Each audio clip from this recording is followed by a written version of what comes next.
नमोस्तु महर्षि, नमोस्तु महर्षि, नमोस्तु महर्षि। ओम।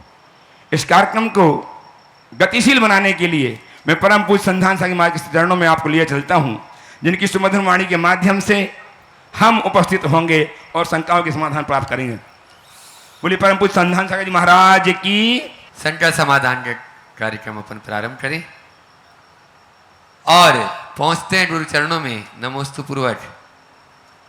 बंधुओं, भावना योग के माध्यम से एक नई अलग पूज्य महाराज श्री जी ने जगाई और आप लोगों ने अभी देखा भी कि किस प्रकार से भावना योग के 4 चरण हमारे लिए चारों गति से छुटकारा दिलाने वाले हों। और उसी भावना योग पर पूज्य महाराज श्री जी की अभी नई कृतियां, भावना योग आत्म साक्षात्कार का मार्ग, भावना योग आत्म रूपांतरण का विज्ञान और भावना योग नकारात्मकता का हल, ये तीनों पुस्तकें आपको ऑनलाइन भी और यहाँ पर काउंटर पर भी उपलब्ध है। आप अवश्य इन पुस्तकों को लेकर अपने जीवन में आमूल परिवर्तन ला सकते हैं। और जो कहते हैं कि हमसे गुस्सा नहीं छूटता, हमारा टेंशन बहुत रहता है, हमें इन पुस्तकों के माध्यम से वे अपने जीवन में निश्चित एक नई क्रांति ला सकते हैं। ये पुस्तकें आपको मुनि प्रमाणसागर.net और प्रमाणिक ऐप पर उपलब्ध है। आप अवश्य अवलोकन करें, खुद पढ़ें, औरों को पढ़ाएं, अपने ज्ञान के क्षेत्र को बढ़ाएं, निश्चित आपके लिए कल्याणकारी होगा। चलते हैं आज के इस शंका समाधान के सत्र को अपन प्रारंभ करते हैं। महाराज श्री जी राजकोट से जय कुमार जी ओसवाल पूछ रहे हैं, क्या ज्ञान प्राप्त होने पर गुस्सा स्वतः छूट जाता है? सबसे पहले ये बताओ ज्ञान है क्या? ज्ञान का मतलब क्या है? केवल सूचनाओं के संग्रह का नाम ज्ञान नहीं है। ज्ञान अंदर की अनुभूति का नाम, जो हम अपनी अंतस चेतना के स्तर पर जानते हैं, सच्चे अर्थों में वही ज्ञान होता है। बाकी तो केवल सूचनाओं का संग्रह। गुस्सा के बारे में जानना अलग बात है और गुस्सा मेरी आत्मा का शत्रु है इस बात का अनुभव करना अलग बात है। तो जो गुस्से को जानेगा वो कभी गुस्सा कर ही नहीं सकता। तो अंतर ज्ञान जगाइए, भेद विज्ञान जगाइए।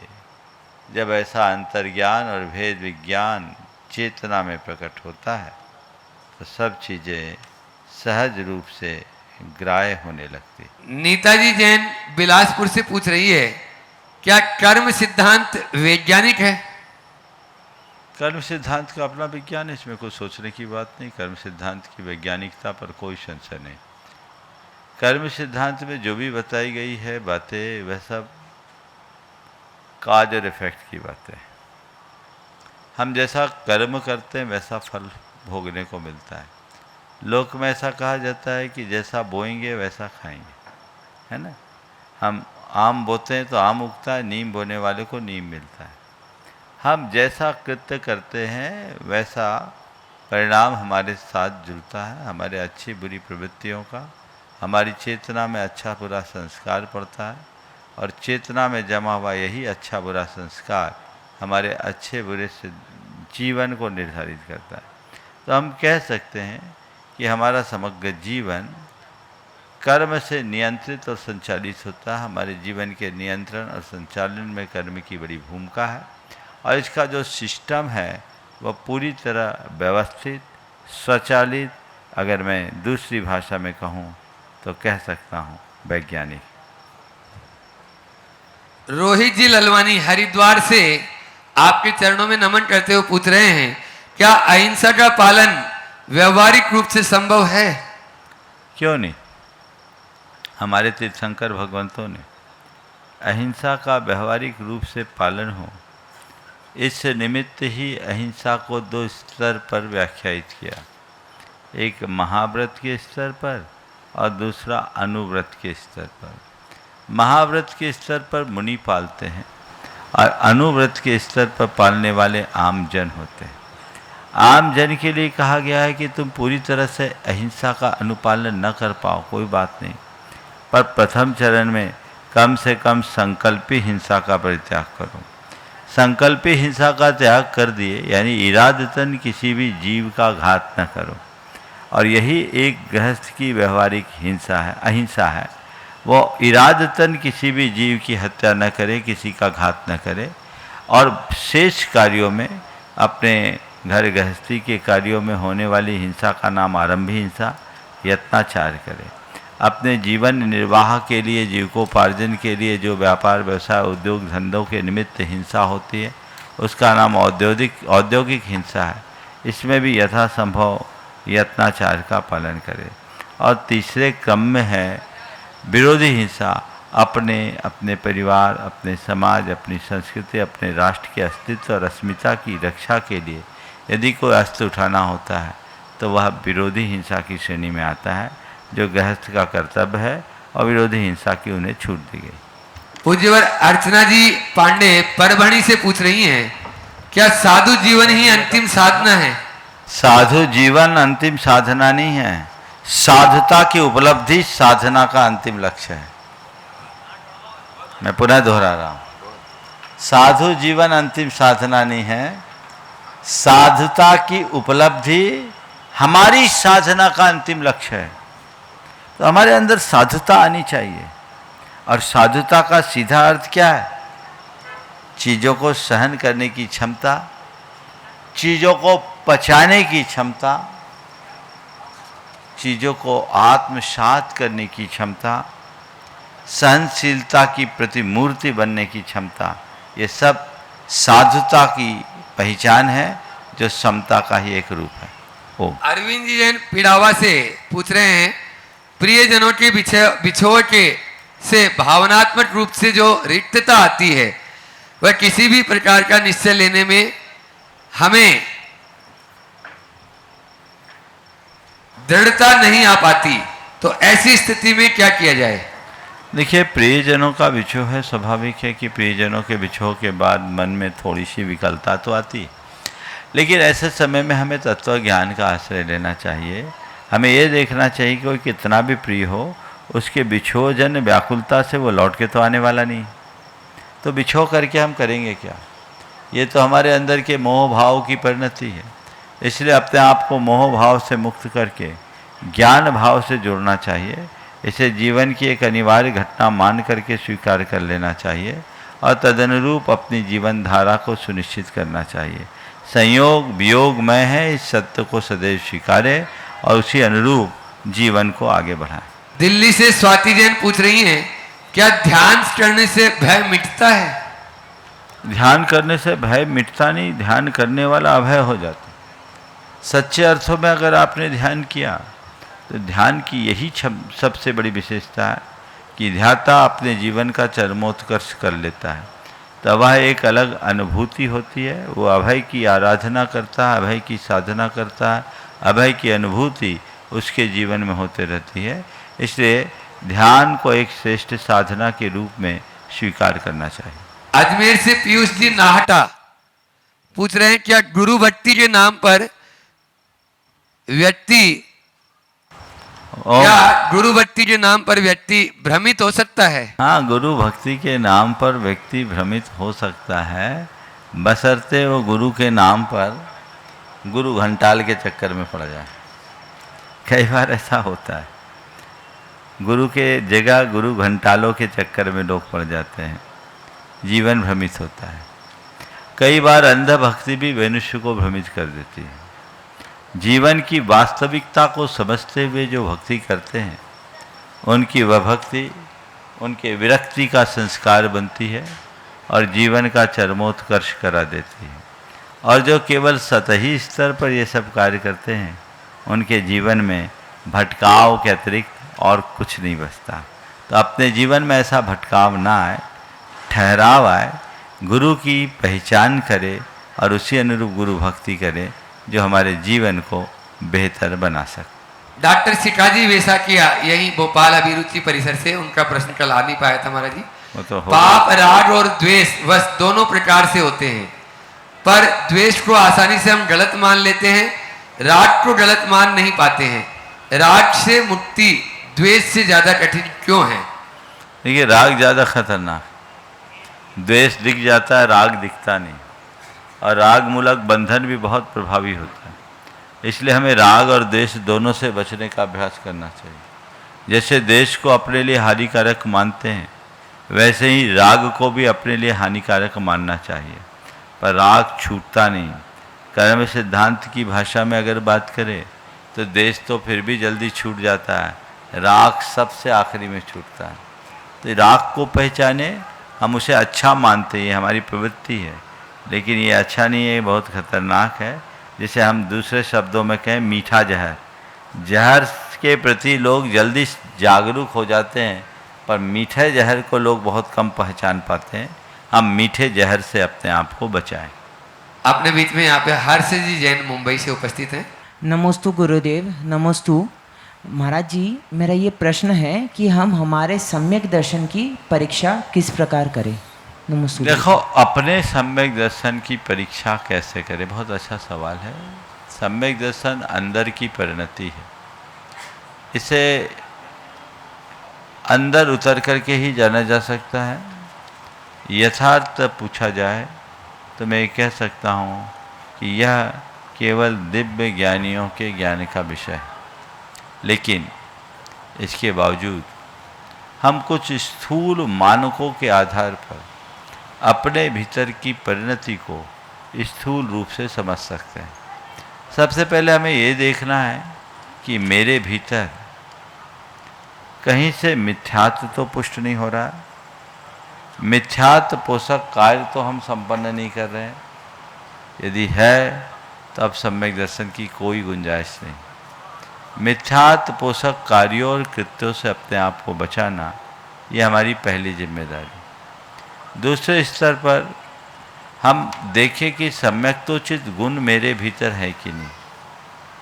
खासकर 8 मदों से रहित होना, 3 मूढ़ताओं से मुक्त होना, 8 गुणों से संयुक्त होना, ये हमारे जीवन में है कि नहीं।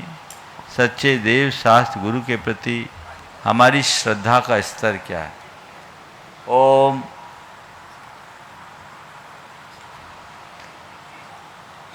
इसका स्तर क्या है?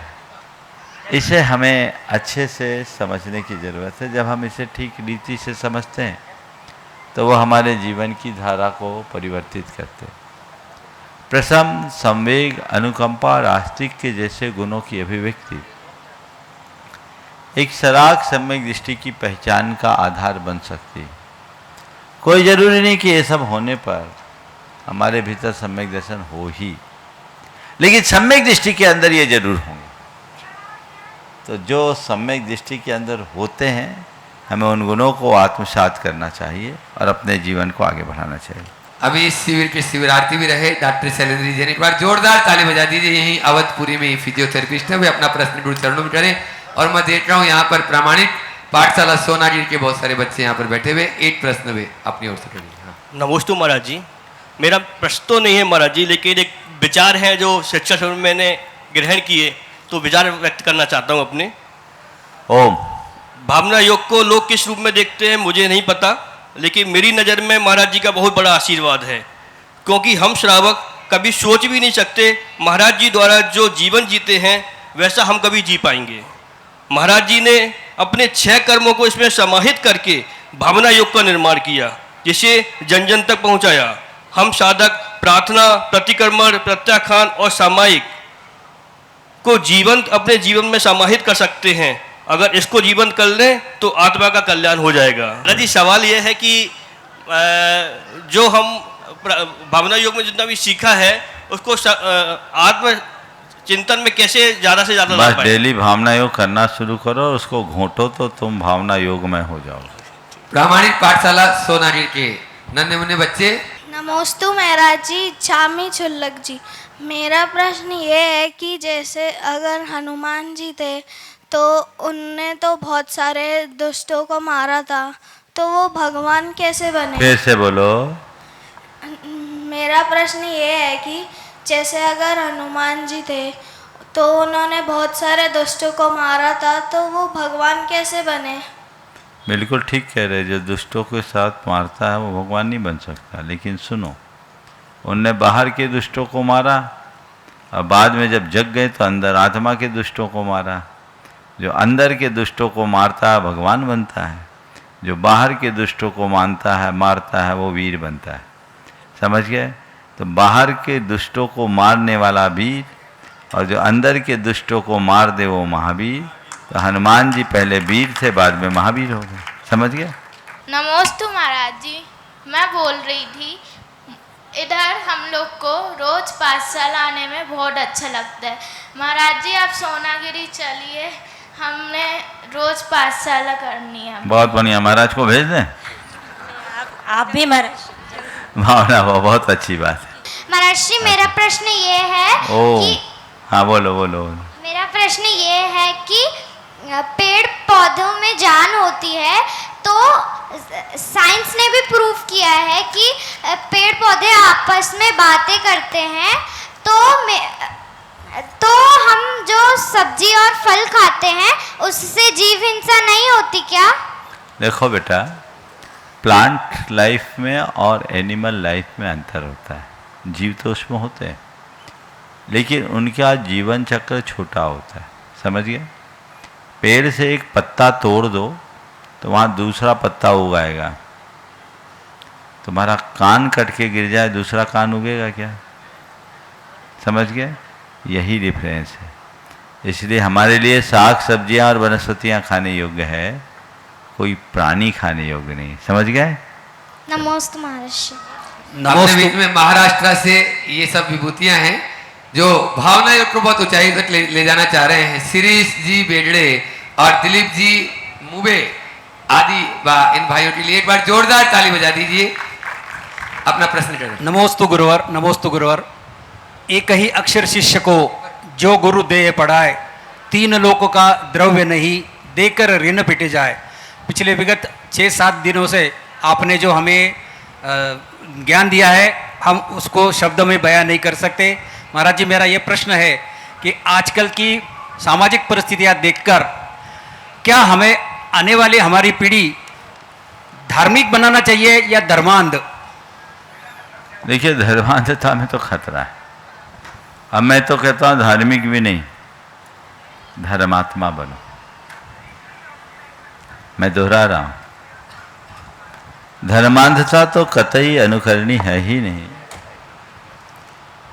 हम धार्मिक बनने की जगह धर्मात्मा बने।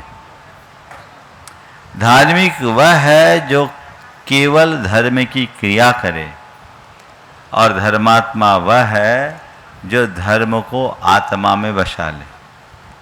अगर हम धर्मात्मा बनेंगे तो हमारे जीवन में कहीं कठिनाई नहीं होगी, और धार्मिकता तक सीमित रहेंगे तो हम ऊपर से अच्छे दिखेंगे, अच्छे बनेंगे नहीं।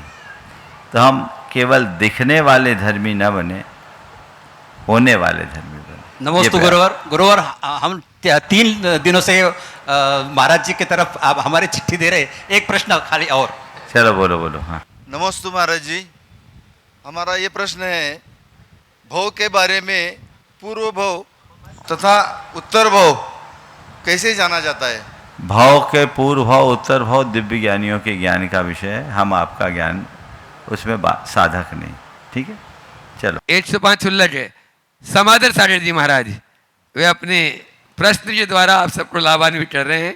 अपना प्रश्न करेंगे। नमोस्तु नमोस्तु नमोस्तु। महाराज जी, भक्तामृत में माता के ऊपर श्लोक आता है, 100 नारी 100 सत को जनती रहती 100 ठोर। एक माँ भक्तामृत में 100 नारी 100 सत को जनती रहती 100 ठोर, ये एक श्लोक आता है।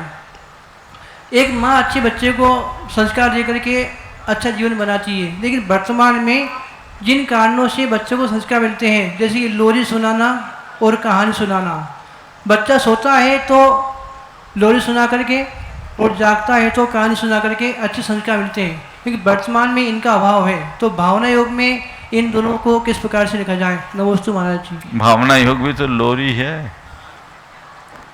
पेट से ही लोरी सुनाओ,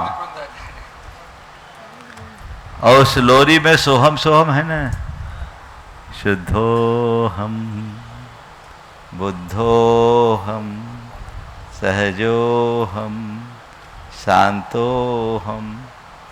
और एक बहुत अच्छा गीत तैयार हुआ है, संयोगता आ नहीं पाया, आने वाला है बहुत जल्दी, शंकर महादेवन ने गाया है। और 2-4 दिन में कितने तारीख को आएगी? ये महाराज बोल रहे 21 को संभवतः आ जाएगा। और वो बहुत सुंदर गीत है जिसमें हर छंद के बाद मैं शुद्ध हूँ शुद्धो हम, मैं बुद्ध हूँ बुद्धो हम, मैं सहज हूँ सहजो हम, मैं शांत हूँ शांतो हम, सोहम सोहम सोहम सोहम।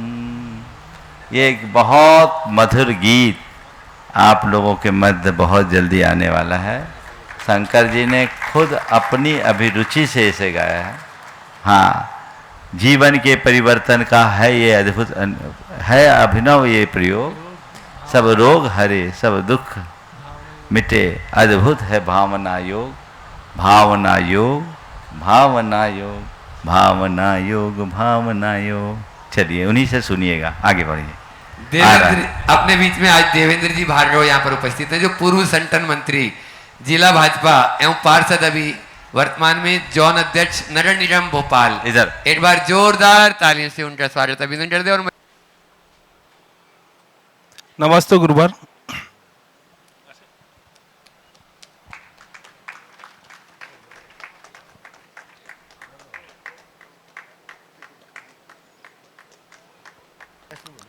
नमस्ते गुरुवार। मेरा प्रश्न यह है कि भक्ति का सही मार्ग क्या है? कोई कहता है मंदिर जाओ, कोई कहता है पूजन करो, कोई कहता है साधु संतों की सेवा करो। तो बड़ी कंफ्यूजन की स्थिति रही कि आखिर सही क्या है? उज्जैन जाएं, जिनालय जाएं, कहाँ जाएं? तो सही क्या? देखो, भक्ति का आपने पूछा सही मतलब क्या है। मैं तो ये कहता हूँ भक्त बन जाओ, सब मतलब अपने आप आ जाएंगे। समझ गए? भक्त होने का मतलब क्या है? हृदय में परमात्मा को बसा लो। जिसके हृदय में परमात्मा बसते, वो परमात्मा की सर्वत्र तलाश करता है, सर्वत्र परमात्मा के दर्शन करता है। उसके हृदय में परमात्मा की वंदना की भी इच्छा होगी, उसके मन में परमात्मा की बात सुनने की भी इच्छा होगी, उसके मन में जीवित जागते हुए परमात्मा की प्रतिनिधि के रूप में किसी की सेवा करने की भी इच्छा होगी। तो मन में परमात्मा को बसा लो, तब सच्चे भक्त बनोगे। और जब भक्त बनोगे तो तुम्हारा हर कर्म भक्तिमय होगा। ये प्रयास करो। बहुत बहुत धन्यवाद। आज अपने बीच में यहाँ 52 गजा सिद्ध क्षेत्र से बहुत ही उत्साही कमेटी है। आर्यन जी अजमेरा, नरेश जी बढ़ियाता, सुरेश जी रंगवाल, सुनील जी डीपीएस।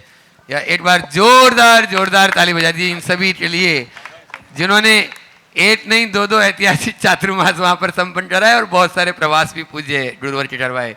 मैं सम्मान के लिए आमंत्रित कर रहा हूँ श्री विद्या प्रमाण गुरुकुलम के अध्यक्ष विनीत जी डोदा, महामंत्री अनुभव जी सराफ, रवि जी मड़वैया और प्रशांत जी सेज यूनिवर्सिटी, वे भी आ जाएं। और साथ में ही संदीप जी डोदा, ये सभी श्री विद्या प्रमाण गुरुकुलम के बहुत, प्रेमचंद जी प्रेमी कटनी, वे भी आ जाएं, दैवदेव महासन के अध्यक्ष। और अपने आगंतुक अतिथियों का स्वागत कर रहे हो। आप लोग हाथ बांध कर नहीं, जोरदार तालियों से इन सभी महानुभावों का मचाऊंगा। प्रश्न भी अरियंत भाई भी पूछेंगे और सुनील भाई तो हाँ बोले। गुरुवर के चरणों में त्रैबार नमोस्तु नमोस्तु नमोस्तु। गुरुवर, मेरा प्रश्न एक बहुत मतलब ये कहूँ बहुत सालों से मेरे दिमाग में चल रहा है। जैसे हम बोलते हैं कि भाई पाप और पुण्य दोनों ही बंध का कारण है। यदि एक सोने की जंजीर है, लोहे की जंजीर है, तो दूसरी सोने की जंजीर है।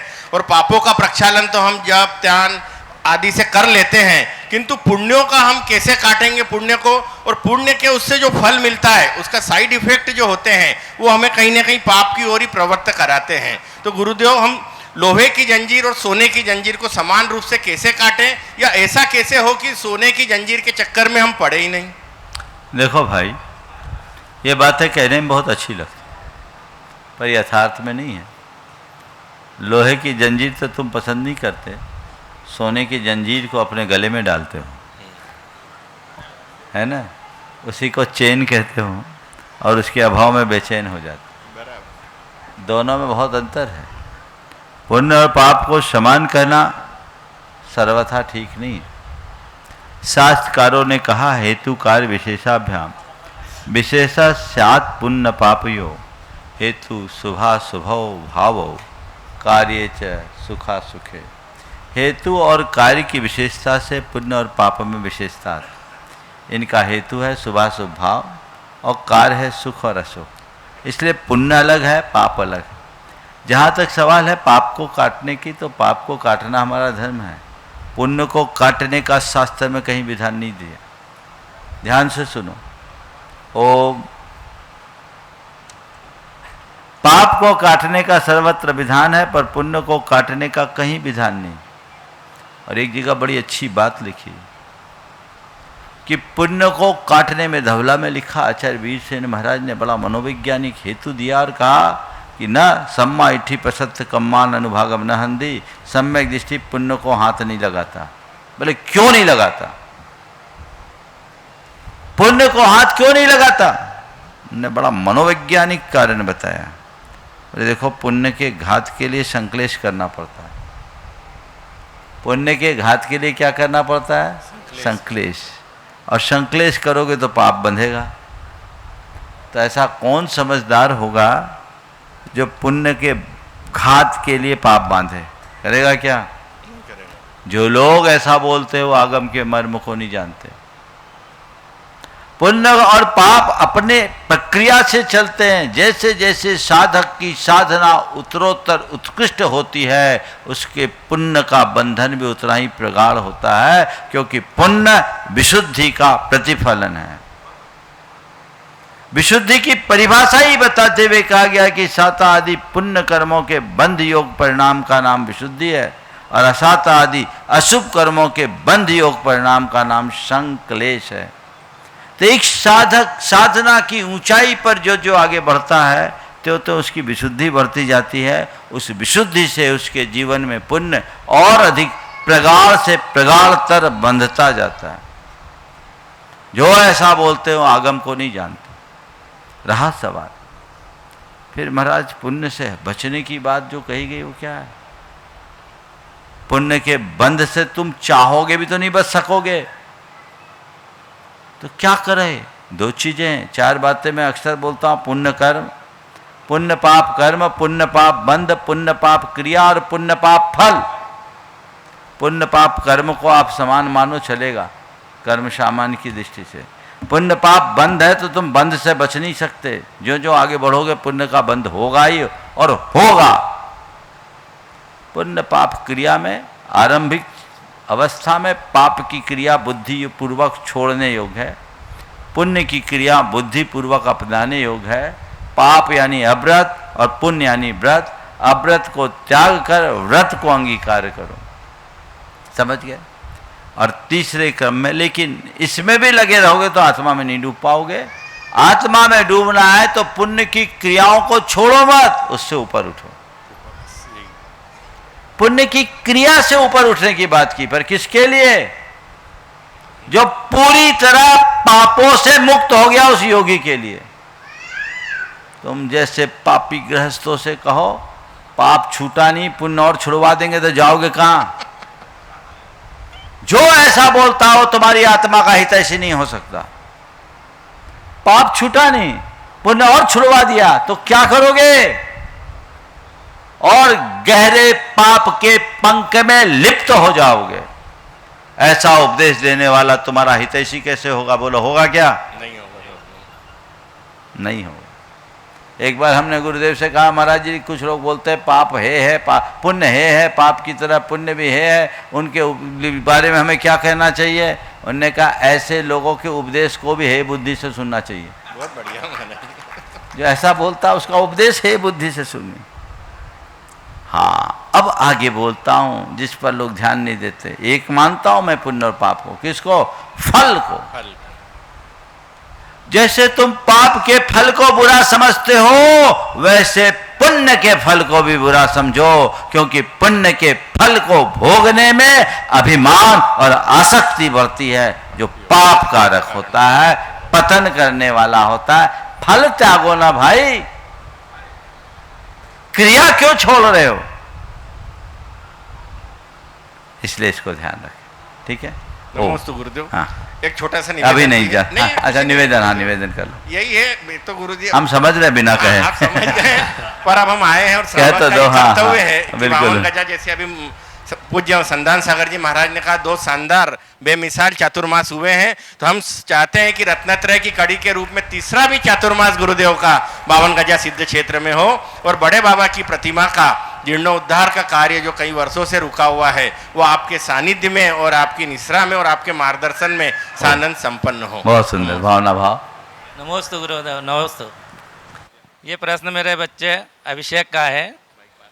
मन करता है एक लंबी अकेली यात्रा पर निकल जाऊं, तब याद आता है इतने वर्षों से उसी यात्रा में हूं। बस यही लंबी यात्रा हमें गृहस्थों के लिए निर्वाण की यात्रा कैसे बने, इसके लिए क्या प्रयास करना चाहिए? हमारी लंबी यात्रा निर्वाण की यात्रा कैसे बने, तो मैं इसके लिए इतना ही कहता हूँ कि बस ये समझो कि मेरी अंतिम यात्रा लेट के नहीं हो, बैठ के हो। बहुत अलग दृष्टि से बोल रहा हूँ। मेरी अंतिम यात्रा लेट के ना हो, बैठ के हो। रोज भावना भाव। मैं व्याख्यान बड़ा भी दे सकता हूँ, पर इतना सार आत्मसात कर लो तो सब जीवन धन्य होगा।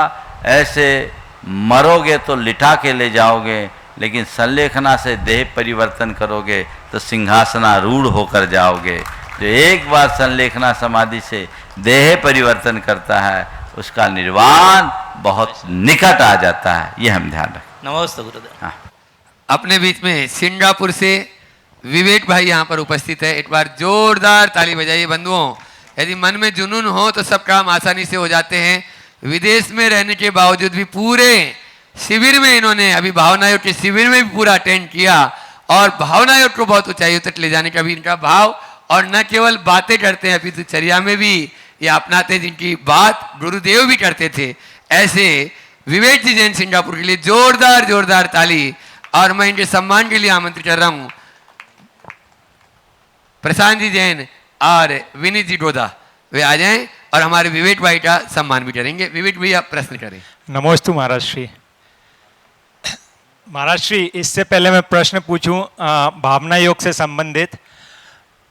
आपने महाराज जी बताया था इसको जन जन तक ले जाना है, तो महाराज श्री ऐसा नहीं हो सकता कि शंका समाधान का समय 3-4 मिनट बढ़ा दें, और या तो प्रारंभ में या अंत में हम भावना योग सभी को कराएं, जिससे कि महाराज जी लगभग हजारों लोग विदेश में देश में शंका समाधान सुनते हैं, तो डेली महाराज जी वो लोग भावना योग करेंगे, तो इससे हम। बहुत अच्छा प्रस्ताव आपने रखा है, और इनके प्रस्ताव की अनुमोदना संदेशों के माध्यम से अगर देशवासियों की ओर से आ जाए तो मैं आपके प्रस्ताव पर विचार कर लूँगा। बंधुओं, मैं चाहूँगा एक बार विवेक भाई का जोरदार अभिनंदन करो।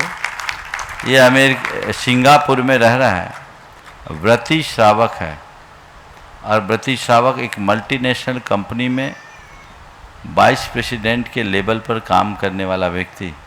ये कपड़े वाला साधु है। इनकी चर्या और क्रिया आप देखोगे तो दंग रह जाओगे। ये आज से नहीं, 25 साल से तो मैं जान रहा हूँ। आज अंतरा है और परसों उपवास था।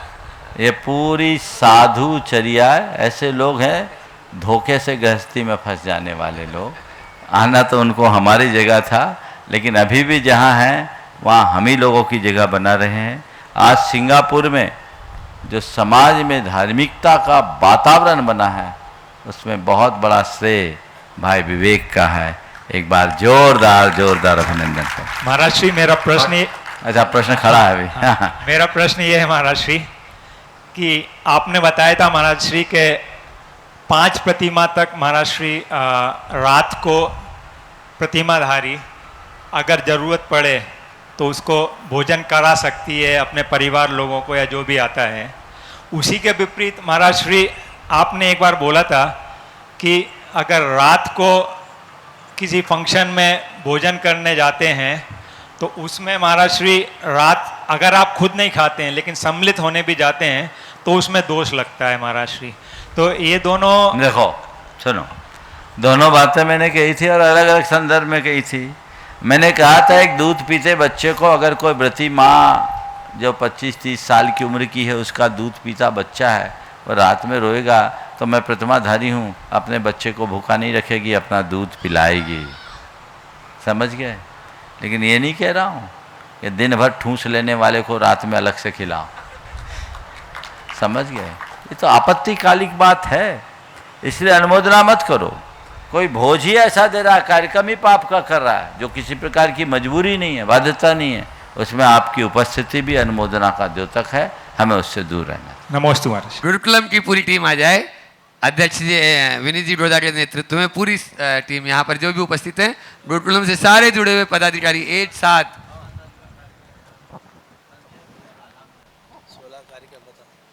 और विनीत जी डोडा या अनुभव जी सराफ जी, जो 16 तारीख को यहाँ क्या होने वाला है, नया और अतिशय होने वाला है। जब ये पलट पावड़े बिछा के सब लोग लगे हुए हैं, वे अपने मुझ से ही पूरी बात करें। गुरुदेव के चरणों में नमन और पुनी संघ के चरणों में नमन। गुरुदेव, गुरुकुलम का कार्य पूरा कंप्लीट हो गया और बच्चों का आना 16 तारीख को निश्चित हुआ आपके आशीर्वाद से। हमारे 7th, 6th, 7th, 11th और 12th के बच्चे सब लोगों को आना, क्योंकि हमको 16 को प्रोग्राम करना है पूरा भव्य। गुरुदेव, सुबह 5:20 से हमारा प्रोग्राम तय हुआ है। 5:20 से हमारे बच्चे हमारे यहाँ सुबह जो रात को आ जाएंगे, सुबह आपके आशीर्वाद से सारी क्रियाएं संपन्न करेंगे गुरुदेव। उसके बाद जो हमारा प्रोग्राम 7 बजे कंप्लीट होना, उस बीच में जो भी विवरण है पूरा हम लोगों ने कंप्लीट कर लिया है, उसको हम यथावत अभी आपको यथावत बताना, हम मैसेज चलाएंगे, उसको प्लान पूरा हो गया गुरुदेव। श्री विद्या प्रमाण गुरुकुलम एक बहुत बड़े सपना को साकार करने जा रहा है। यहाँ एक गुरुकुल की स्थापना नहीं हुई, ये मान के चलना आने वाले दिनों में संस्कार युक्त व्यक्तित्व के निर्माण की फैक्ट्री खुली है, टकसाल खुली है। यहाँ आने वाले दिनों में ऐसे बच्चे निकल करके जाएंगे जो जैन धर्म की मान और शान को दिगंत तक फैलाएंगे। ये बहुत अच्छा मौका है। 16 तारीख के दिन पहली बार बच्चे विद्यालय जाएंगे, तो मैं चाहता हूँ कि वो दिन बड़ा उत्सव का दिन होना चाहिए। आप बच्चों को उत्साहपूर्वक विद्यालय भेजिए, ऐसे मत भेजिए संस्कारों और संकल्पों के साथ। इसलिए प्रातःकाल 5:20 से 7 बजे तक, 5:20 से 7 बजे तक का ये पूरा कार्यक्रम आपके पास विभिन्न माध्यमों से पहुंच जाए, सबको पहुंचाए और पूरा भोपाल उसका साक्षी बने। आइए गाजे बाजे के साथ बच्चों को उनके वाहनों में बिठाइए और यहाँ से भेजिए, तो एक बड़ी बात होगी। उसके लिए सतत सबको प्रयास करना चाहिए। आपने अपना काम कर लिया, लेकिन एक इतना उत्तम कार्य, 180 बच्चे जो अपनी संपूर्ण शिक्षा यहाँ प्राप्त करेंगे और वह भी स्कॉलरशिप के माध्यम से निःशुल्क, जिनको 1 रुपया भी किसी रूप में नहीं लगना, तो ये एक अनुकरणीय पहल है। और ये तो अभी शुरुआत है, यहाँ पता नहीं और क्या क्या होने वाला है। तो ये मंगलाचरण भोपाल से हो रहा है और इस मंगलाचरण में आप लोगों को भी अपनी भागीदारी सुनिश्चित करनी चाहिए।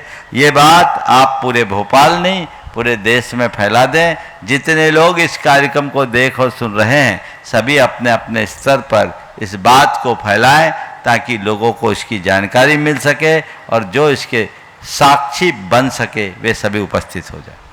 ओम नमोस्तु गुरुदेव, नमोस्तु नमोस्तु नमोस्तु। गुरुदेव, आज एक ऐसी घटना घटी दोपहर 31 बजे, तो अत्यंत दुखद है, जिसमें अहमदाबाद से लंदन जा रही एक फ्लाइट। देखो, ये घटना आप सबको पता है, लेकिन ये घटना सभी को हिला देने वाली घटना है। अचानक इस तरह की घटना का घटना सबकी रूह को कपा देने वाला है। कितने सारे लोग हताहत हुए, अभी तो पूरे आंकड़े भी नहीं आए। विमान का इस तरह से दुर्घटनाग्रस्त होना बहुत दुखद है। विमान में सवार लोगों की क्या स्थिति हुई भगवान ही जानते हैं। और जहाँ विमान टकराया वो भी एक हॉस्पिटल का छात्रावास था और खाने का टाइम था मेडिकल कॉलेज का, और वहाँ पर भी बहुत सारे लोग हताहत हुए हैं। मैं ऐसी घड़ी में भगवान से प्रार्थना करता हूँ कि उनकी आत्माओं को शांति मिले। देशवासियों को भी उनके लिए प्रार्थना करनी चाहिए और उनके परिवार को संबल मिले। ये एक बहुत बड़ा नियति का प्रकोप है उन सब के ऊपर। निश्चित जिनके साथ ऐसी घटना घटती है इसे केवल वे ही जान पाते हैं। तो हम ये भावना भाते हैं, सद्भावना भाते हैं कि सबका मंगल हो, सबका कल्याण हो, सभी सदगति को प्राप्त हो। ये भावना प्रत्येक व्यक्तियों को भानी चाहिए और उनके परिवार को संबल देना चाहिए। उनके साथ सहानुभूतिपूर्वक मानवीय व्यवहार करना चाहिए। नमस्ते महाराज जी। महाराज जी कल आपके भावना योग शिविर भी वो भैया अटेंड करे थे, विजय डीजी गोटेगांव निवासी। उनका स्वास्थ्य कल सुबह कुछ खराब लगा था तो वो घर चले गए थे और यहाँ पास में मंडी दीप घर पहुँचे ही थे और उनका देहावसान हो गया। उस परिवार में अति क्षोभ में है। देखिए आना जाना तो लगा हुआ है। विजय ढी वर्षों से जुड़े, कुछ दिनों से बीमार थे। यहाँ से तो सकुशल हो गए और उनकी जीवन की यात्रा बीच में ही पूरी हो गई। मैं पूरे परिवार को आशीर्वाद देता हूँ कि ऐसी घड़ी में समता रखे, धैर्य रखे। काल बलि के आगे किसी का जोर नहीं चलता। हमें धीरज रख करके अपना काम करना चाहिए। मैं पूरे परिवार से यही सद्भावना और आशीर्वाद रखता हूँ।